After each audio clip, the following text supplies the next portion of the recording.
The first transition that I felt is so significant is where my story begins. As a young man, I was born. Actually, we were all young when we were born. I was born in Shreveport, Louisiana. My wife, Deborah, who is sitting here, she and I both are from Shreveport, so about an hour. Her dad still lives about an hour east of here, from our front door to his. And I was born into a family of, I will say, modest, low-income means.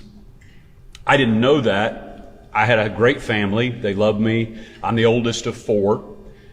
But at a very early age, my parents weren't real heavy church goers.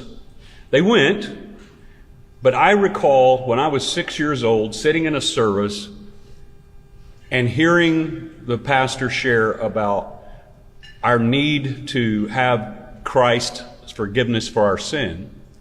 And I'm 6 years old, and I had an immediate thought flash into my mind. I'm a sinner. And you might think, well, you're 6 years old. What horrific things have you done? What flashed to my mind was the simple image of me telling my mother I brushed my teeth before going to bed, and I knew I had not. Now, that doesn't sound like a tremendous start to a testimony, does it? But here is the reality. In that moment, the great faithfulness of God pointed out to a 6-year-old child, as young as you are,